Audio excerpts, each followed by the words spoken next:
శ్రీకాకుళం జిల్లా కాశీబుగ్గలోని జ్యువెలరీ షాప్లో చోరీ ఘటనపై పోలీస్ దర్యాప్తు కొనసాగుతుంది. పోలీసులు తీసుకువెళ్లిన డీవీఆర్ బాక్స్ లో సీసీ ఫుటేజ్ లేదు. జీరో బ్యాకప్ తో సీసీ ఫుటేజ్ లేదని చెప్తున్నారు పోలీస్ కంప్యూటర్ టెక్నికల్ ఆపరేటర్. దీంతో చుట్టుపక్కల షాపులు, ఇళ్ల వెలుపులున్న సీసీ కెమెరాల్లో రికార్డైన ఫుటేజ్లను పరిశీలించనున్నారు పోలీసులు. చోరీ జరిగిన వెంకటేశ్వర జ్యువెలరీ షాప్ను క్రైమ్ బ్రాంచ్ ఏఎస్పీ శ్రీనివాసరావు పరిశీలించారు.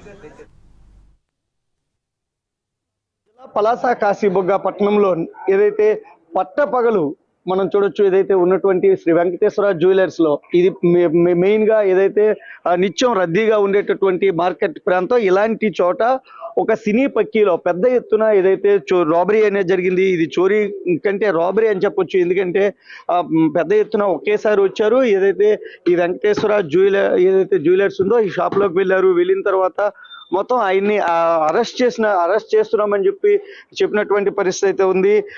ఎవరైతే ఈయన రామకృష్ణ ఉన్నారో ఆయనకి బెదిరించడం జరిగింది. తర్వాత మొత్తం ఇక్కడ నుంచి సుమారు 30 కిలో వరకు బంగారాన్ని తీసుకెళ్ళినట్టు తెలుస్తుంది. మొత్తం దీని వర్త్ ₹1 కోటి పైనే ఉంటుందని అయితే చెప్తున్నారు. దీనిపైన మొత్తం కూడా డాగ్ స్క్వాడ్ క్లూస్ టీమ్ తో పాటు మొత్తం 4 ప్రత్యేక బృందాలను ఏర్పాటు చేశారు. ఇటు ఇంటెలిజెన్స్ కూడా పనిచేస్తున్నటువంటి పరిస్థితి అయితే ఉంది.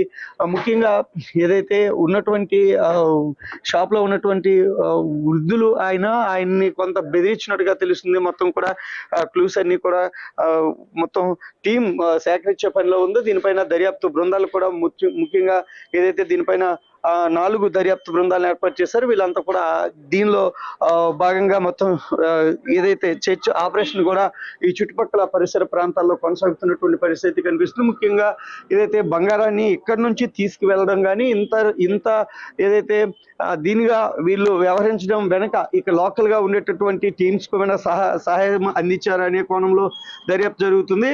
అంతర్రాష్ట్ర ముఠాల ప్రమేయం కూడా ఉండొచ్చని పోలీసులు అయితే అనుమానిస్తున్నటువంటి పరిస్థితి కనిపిస్తుంది. మొత్తం మనం చూడొచ్చు, ఏదైతే ఒక్క షాపులోనే 30 కిలోకి పైగా బంగారాన్ని తీసుకెళ్లినటువంటి పరిస్థితి. ఇది నిత్యం రద్దీగా ఉండేటటువంటి ప్రాంతం. ఈ ప్రాంతంలో షాప్స్ ఉన్నాయి, అన్ని రకాలైనటువంటి ఇల్లు ఉన్నాయి.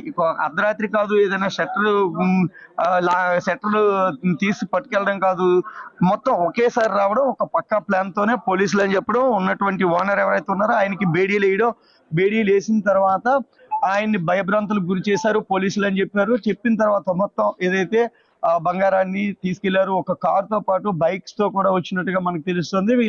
వీళ్ళు పక్కా ప్లాన్ తో ఒక రెక్కి నిర్వహించిన తర్వాత ఈ రకమైనటువంటి దోపిడీకి ప్లాన్ చేసినట్టుగా తెలుస్తుంది. గతంలో కూడా పలాసలో ఈ మధ్య కాలంలో వెంకటేశ్వర ఏదైతే మనకి టెంపుల్ ఉందో అక్కడ కూడా పెద్ద ఎత్తున బంగారం, వెండి ఆభరణాలు తీసుకెళ్లడం జరిగింది. ఇది కొంత ఒడిశాకి దగ్గరలో ఉండేటటువంటి ప్రాంతం కావడంతో పాటు ఈ ప్రాంతం పైన పక్కా సమాచారం ఉన్నటువంటి టీమ్స్ ఏవైనా సహకరించి ఉంటాయా అంతరాష్ట్ర ముఠాలకు అనేటటువంటి కోణంలో కూడా దర్యాప్తు అయితే జరుగుతున్నటువంటి పరిస్థితి అయితే ఉంది.